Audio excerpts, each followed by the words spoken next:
स्वागत है आप लोग का हमारे लक्ष्य क्लासेस यूट्यूब चैनल पे। मैं आप लोग को इसके पहले गणित के चैप्टर 1 के 2 वीडियो लेक्चर करा चुका हूँ, जिससे मैं आपको वास्तविक संख्या, भाज्य संख्या, अभाज्य संख्या और एक के बारे में डिस्कशन कराया था। उसके आगे हम देखेंगे कि भाज्य और अभाज्य संख्या में कुछ महत्वपूर्ण संबंध होते हैं, उसको आगे हम लोग डिस्कस करेंगे।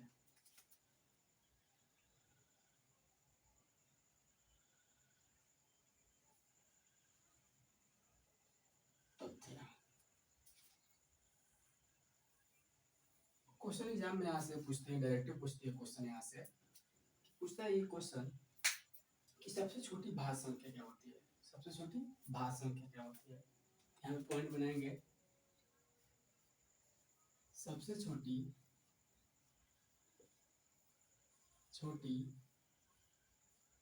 भाज्य संख्या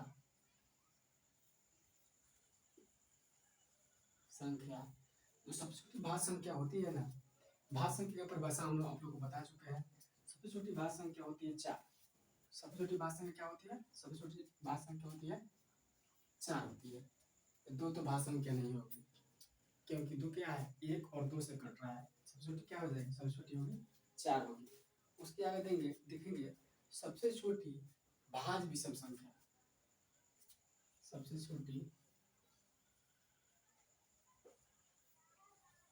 छोटी भाज्य विषम संख्या, भाज्य विषम संख्या ये होती है कितनी? ये 9 होती है। 4 होगा, ये कितना होगा? 9 होगा। तो यहाँ से 2 पॉइंट आप लोग क्लियर होती है। सबसे छोटी भाज्य संख्या कहेगा तो क्या होगा? 4 होगा। सबसे छोटी भाज्य विषम संख्या कहेगा तो क्या होगा? 9 होगा। दोनों पॉइंट क्लियर हो गया होगा। इसके बाद और क्वेश्चन पूछते हैं। क्वेश्चन पूछेगा आप लोग को 1 से लेकर 25 तक कितनी अभाज्य संख्या होती है? 1 से लेकर 25 तक, 1 से 25 तक 6 भाज्य संख्या होते हैं, अभाज्य संख्या होते हैं। अभाज्य संख्या होती है। तो 1 से लेकर 25 तक हो गया, कितनी होती है? 6 होती है। उसको देखिए 25 से लेकर 50 तक कितनी होती है? तो 25 से लेकर 50 तक, 25 से 50 तक 9 अभाज्य संख्या होती है। अभाज्य संख्या होती है। 1 से लेकर 25 तक हो गया 6, और 25 से 50 तक कितना हो गया? 9 हो गया। अब देखेंगे कहाँ से 50 मतलब 51 से लेकर कहाँ तक? 100 तक देखेंगे हम लोग कितनी होती है। 51 से लेके 51 से 100 तक, 51 से 100 तक, 51 से 100 तक होती है। आप लोग के बीच कितनी होती है? 10 होती है। 51 से 100 तक कितनी होगी? 10 अभाज्य संख्या होती है। अभाज्य संख्या होती है। ये आप लोग के बीच हो गया। 1 से 25 तक अगर कितना होगा? 6 होगा। 25 से 50 तक 9 होगा। 51 से 100 तक कितना होगा? 10 होगा। अब इससे आगे एक और क्वेश्चन बन सकता है कि 1 से लेकर 100 तक कितनी अभाज्य संख्या होती है? 1 से लेकर कहाँ तक? 100 तक। 1 से लेकर 100 तक कितना हो जाएगा? 9 6 15 15 10 25 अभाज्य संख्या होती है। 25 अभाज्य संख्या होती है। कुछ महत्वपूर्ण पॉइंट था जो डायरेक्ट आप लोग के एग्जाम में डायरेक्ट पूछा जाएगा कि 1 से लेकर 25 तक कितनी अभाज्य संख्या? तो 6 अभाज्य संख्या। 25 से 50 तक कितनी? तो 9 अभाज्य संख्या। फिर पूछेगा 51 से लेकर 100 तक कितनी? तो हो जाएगा कितना? 10। अगर इससे आगे क्वेश्चन बनाएगा 1 से लेकर 100 तक कितनी होती है, तो पूरा को ऐड करेंगे कितना आएगा?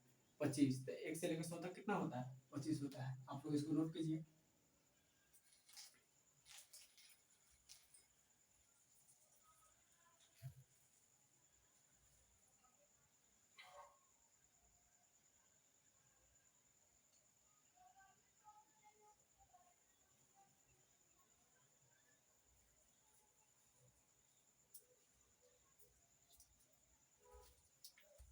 नोट कर लिए होंगे। अब बढ़ते हैं आगे, इसको क्लीन करते हैं और चलते हैं आगे।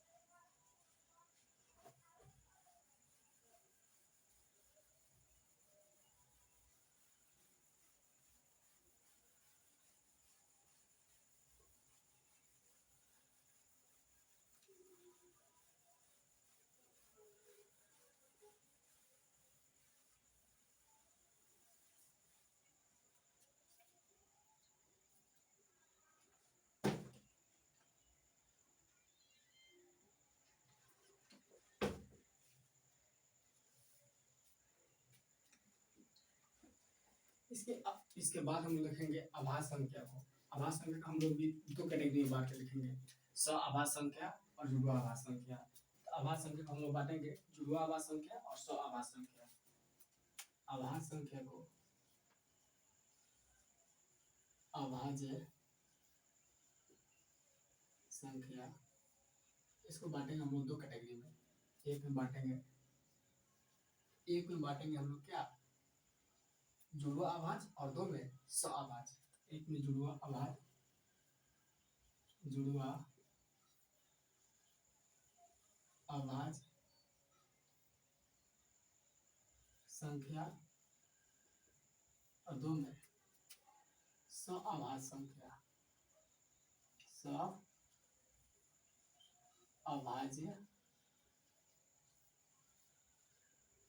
संख्या। यानी यहाँ से हम लोग आभास संख्या को दो कैटेगरी में बांटे हैं। फर्स्ट बांटे हैं जुड़वा आभास संख्या, सेकंड में सआभास संख्या बांटे हैं। तो आखिर देखेंगे कि दोनों होता ही क्या है। यहाँ से पॉइंट बनाएंगे,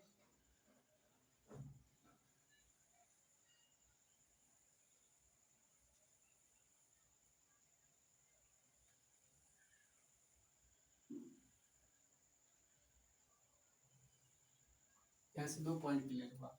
अब देखते हैं हम लोग जुड़वा आभास संख्या क्या होता है। देखिए जो फर्स्ट में क्या है, जुड़वा आभास है, तो दो आभाज की जोड़ी, मतलब दो आभाज की जोड़ी, इसका अंतर कितना हो, इसका अंतर दो हो। दो आभाज की जोड़ी, इसका अंतर कितना हो, दो हो, वही क्या कहलाएगा, जुड़वा आभाज कहलाएगा। तो यहाँ पे लिखेंगे दो आभाज संख्याओं की जोड़ी, दो अभाज्य संख्याओं की जोड़ी जिनका अंतर दो हो, वो क्या कहलाएगा, जुड़वा आभाज कहलाएगा। तो इसके एग्जाम्पल देखेंगे हम लोग, देखते हैं इसके एग्जाम्पल।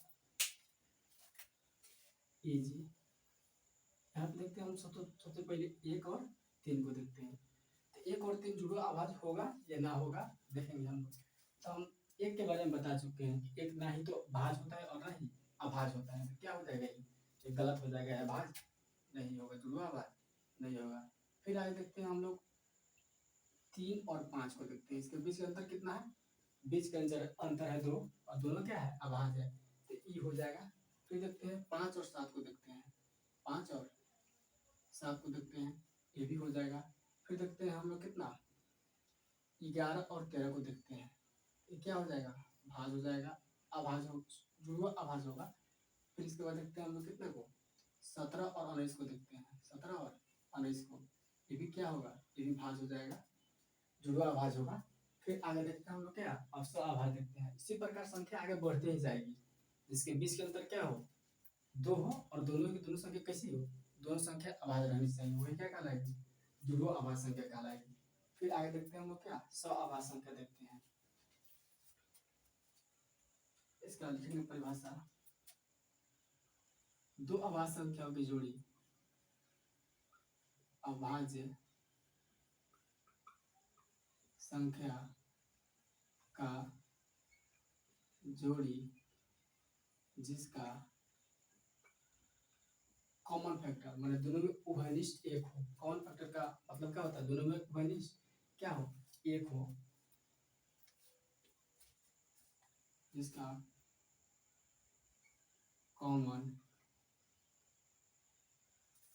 इसके कॉमन कॉमन का है या वरिष्ठ का है, जिससे कॉमन गुणनखंड सिर्फ एक हो, जिससे कॉमन गुणनखंड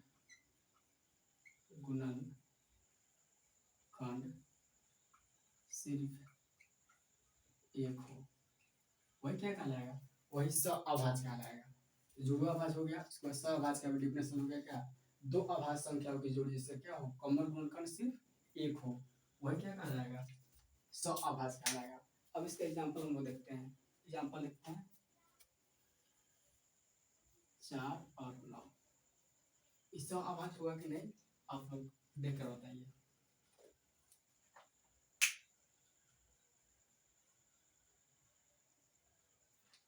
देखिए 4 किसकी संख्या से कटने वाली है, 4 कटेगा 1 से, 2 से और अपने आप से 4 से। 9 को देखते हैं, 9 कटेगा 1 से, फिर कटेगा कितना से, 3 से, फिर कितना से कटेगा, 9 से कटेगा।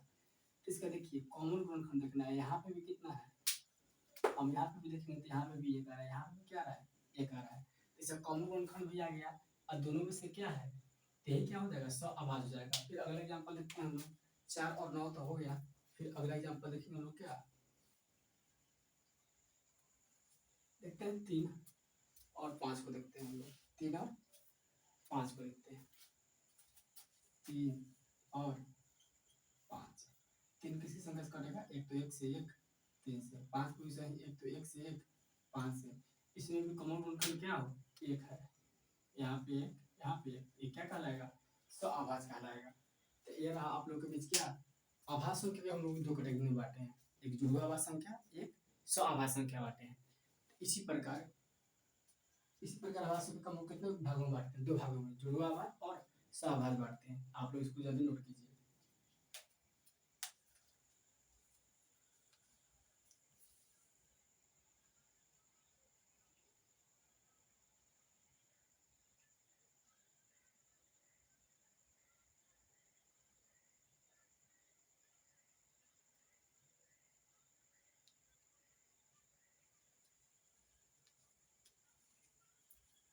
आप नोट कर लिए होगा होंगे, चलिए मिटाते हैं और बढ़ते हैं आगे।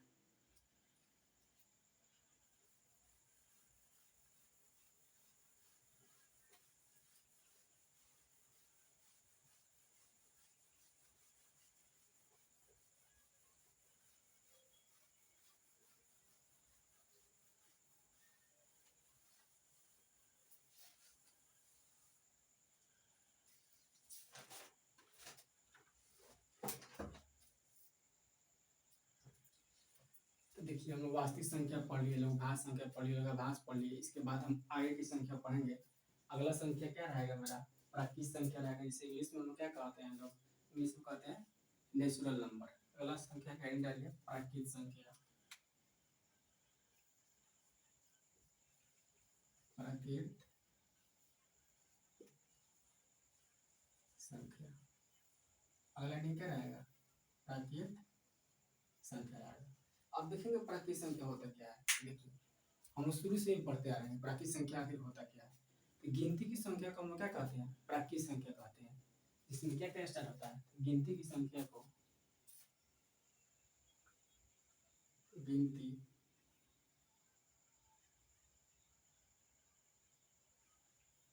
की संख्या को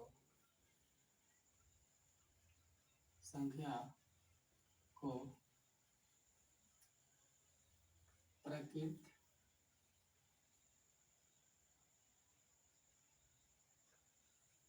संख्या कहते हैं। अब देखिए इसका एग्जाम्पल, प्राकृतिक संख्या स्टार्ट कहाँ से होता है और जाता कहाँ से है। तो गिनती हम लोग स्टार्ट कहाँ से करते हैं, गिनती स्टार्ट करते हैं 1 से और जाता कहाँ तक है, ये अनंत तक चला जाता है। तो यही मेरा क्या कहलाएगा, यही कहलाएगा प्राकृतिक संख्या। तो यहाँ पे लिखेंगे 1 2 3 4 5 डॉट डॉट डॉट कहाँ तक, ये अनंत तक। इस सिंबल जो बना है 8 नहीं है, इसको हम लोग अनंत बोलते हैं, अनंत का सिंबल है, क्या है, अनंत तक, अनंत तक। तो ये क्या था मेरा, यह था प्राकृतिक संख्या। प्राकृतिक संख्या के बाद हम लोग क्या देखेंगे, पूर्ण संख्या देखेंगे। अगला हेडिंग क्या रहेगा? पूर्ण संख्या। पूर्ण संख्या। ये दोनों संख्याओं के बारे में हम लोग शुरू से पढ़ते ही आ रहे हैं लोग। प्राकृत संख्या क्या होता है और पूर्ण संख्या क्या होता है। जो प्राकृत संख्या क्या होता है? गिनती की संख्या को क्या कहते हैं हम लोग? प्राकृत संख्या कहते हैं। लेकिन पूर्ण संख्या क्या होगा? जब गिनती की संख्या में शून्य को शामिल कर लिया जाता है, यानी जीरो को शामिल कर लिया जाता है, तो वह क्या कहलाता है? पूर्ण संख्या कहलाता है। लेकिन यहाँ पे जब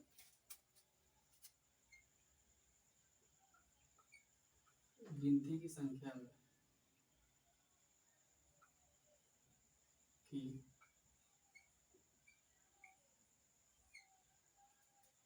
गिनती की नहीं, प्राकृत संख्या में लिख सकते हैं। जब प्राकृत संख्या में प्राकृत संख्या में शून्य को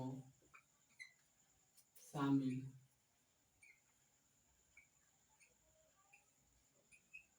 कर लिया जाता है, कर लिया जाए, उसे पूर्ण संख्या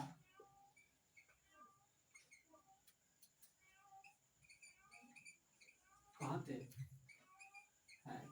एक इसका परिभाषा हो गया। अब इसका एग्जांपल देखते हैं कि पूर्ण संख्या स्टार्ट कहाँ से होता है और जाता कहाँ तक है। देखेंगे पूर्ण संख्या को। एग्जांपल, ये कहाँ से स्टार्ट होगा? जीरो से स्टार्ट होगा। 0 1 2 3 4 5, कहाँ तक जाएगा? ये जाता रहेगा आपको कहाँ तक? अनंत तक चला जाएगा। तो आप लोग इसको जल्दी जल्दी नोट कीजिए, मिटाते हैं और आगे बढ़ते हैं।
चलिए आगे देखते हैं हम लोग। इसके आगे आप लोग से क्वेश्चन पूछता है एग्जाम में कि प्राकृत संख्या का योग क्या होता है, मतलब n प्राकृत संख्या। एक फॉर्मूला यहाँ से आप लोग का निकल के आएगा सामने कि n प्राकृत संख्याओं का योग n प्राकृत संख्याओं का योग।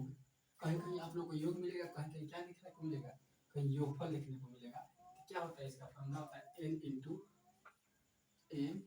इंटू n प्लस 1 बाई 2 होता है। जहाँ n क्या है? संख्या है। जहाँ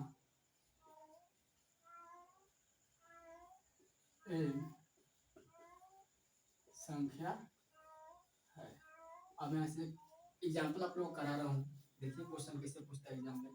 क्वेश्चन पूछेगा आप लोग से कि प्रथम 30 प्राकृत संख्याओं का योग क्या होगा।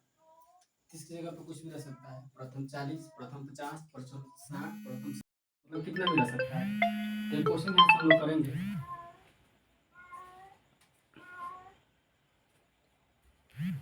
एक क्वेश्चन यहाँ से देखेंगे हम लोग। प्रथम 30 प्राकृत संख्याओं का योग क्या होता है।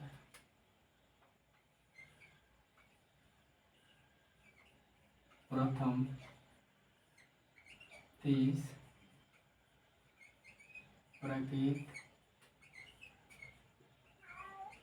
संख्या का योग क्या होगा। देखिए यहाँ फॉर्मूला क्या लिखा है, फॉर्मूला लिखा है n into N plus one by two. N क्या है, एन यहाँ पे क्या था, संख्या था। यहाँ पे संख्या कितना दिया है, संख्या दिया है 30। तो क्या हो जाएगा, एन का मान यहाँ पे क्या होगा, 30 होगा। लिखेंगे हल एन बराबर 30। अब लिखेंगे क्या, फॉर्मूला लिखेंगे। फॉर्मूला क्या था, 30 एन प्रति संख्याओं का योग बराबर एन प्रति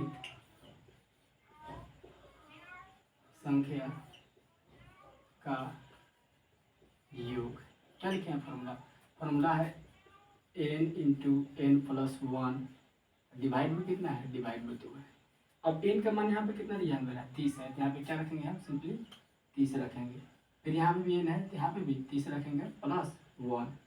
नीचे क्या रखेंगे, 2 रखेंगे। इसको देखेंगे आगे, 30 को एक जोड़ेंगे तो कितना होगा, 31 होगा। तो 30 गुना 31 बटा में कितना होगा, 2 होगा। 2 से काटेंगे, कितना से कटेगा, 15 होगा।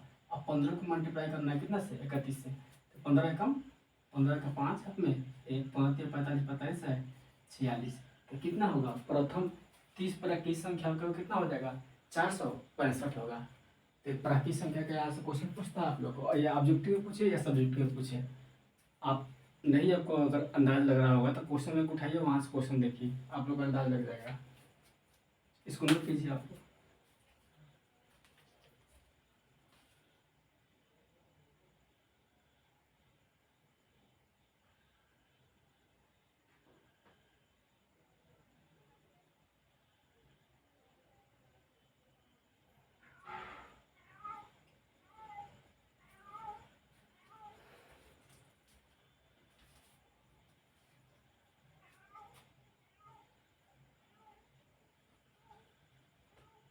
चलिए पढ़ते हैं आगे, इसको मिटाते हैं।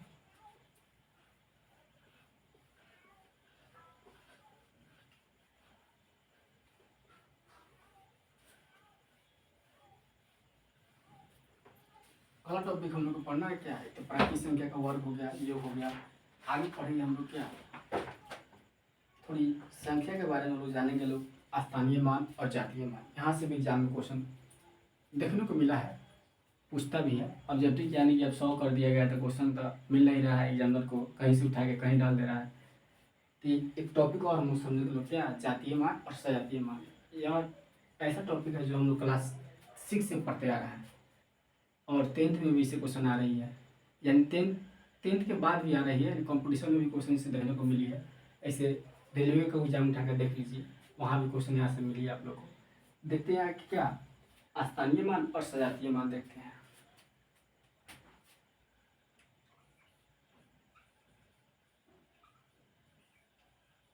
स्थानीय मान एक होता है क्या, जातीय मान या अंकीय मान। जातीय मान या अंकीय मान, जातीय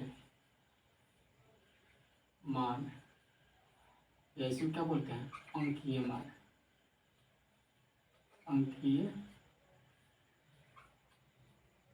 मान, ये 2 टॉपिक हुआ, यानी एक क्या है स्थानीय मान और एक जातीय या अंकीय मान होता है। तो पहले सबसे पहले समझने वाला स्थानीय मान, इसको इंग्लिश में बुलाता है पहले, इसको बुलाता है क्या, फेस वैल्यू बुलाता है। देखते हैं सबसे पहले क्या देखते हैं, स्थानीय मान देखते हैं। बहुत आसान होती है स्थानीय मान, जैसे आप लोगों को संख्या दे देगा, एग्जाम्पल तो समझते हैं इसको हम लोग।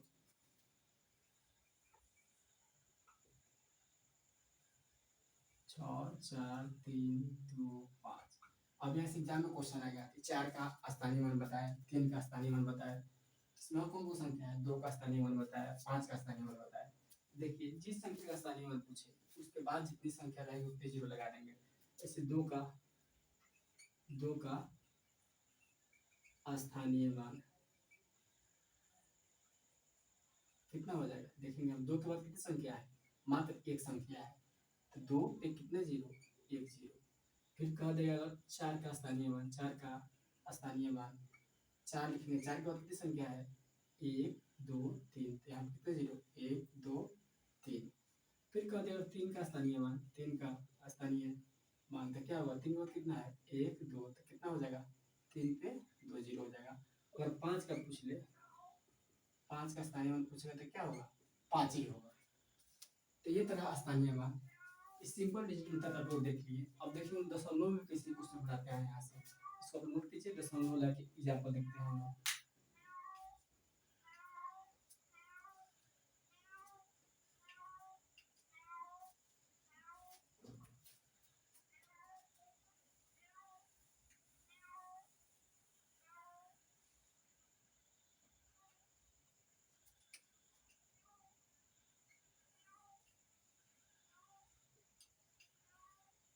देखिए एक क्वेश्चन है दशमलव है। अगर इसमें आप लोग को पूछ लेगा, क्या पूछेगा, अगर पूछे इसमें क्या 3 का स्थानीय मान पूछे, 3 के बाद कोई संख्या दिख रही है, नहीं दिख रही है, तो 3 ही हो जाएगा। 2 के बाद पूछे, 2 के बाद कितनी संख्या दिख रही है, 2 के बाद मात्र एक संख्या दिख रही है, तो कितना हो जाएगा 20 हो जाएगा। तो यहाँ पे लिखेंगे 3 का स्थानीय मान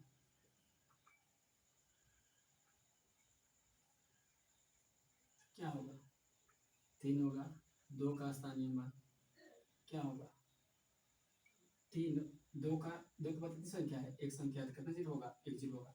लेकिन अब दशमलव के बाद जब पूछने लगे क्वेश्चन, ऐसे पूछ देगा 4 का स्थानीय मान पूछ देगा, 4 का स्थानीय मान पूछेगा तो क्या होगा। अब देखेंगे यहाँ पे हम 4 का स्थानीय मान पूछते हैं, तो 4 दशमलव के बाद कितनी कितने अंक के बाद 4 है, तो एक दशमलव के बाद ही है, 0.4 होगा।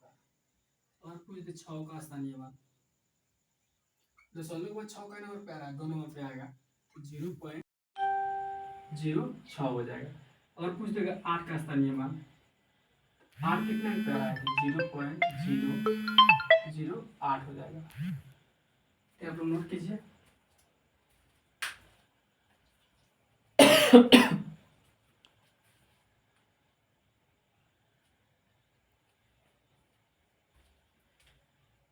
देखते हैं हम लोग आगे क्या देखेंगे। आगे देखेंगे जातीय या सजातीय मान। जातीय का है या अंकीय मान का है, ये बहुत आसान होता है। अब जिसके जातीय मान पूछे वही हो जाता है। जैसे एग्जाम्पल इसका देखिए, बहुत आसान टॉपिक है। सब कुछ देगा आप लोगों को एक नंबर में 6 4 8 4 5 3 2 आएगा। 5 का जातीय मान, 5 का जातीय मान 5 ही होगा, जिसका पूछेगा वही होगा। 3 का जातीय मान कितना होगा 3 होगा। 2 का जातीय मान कितना होगा 2 होगा।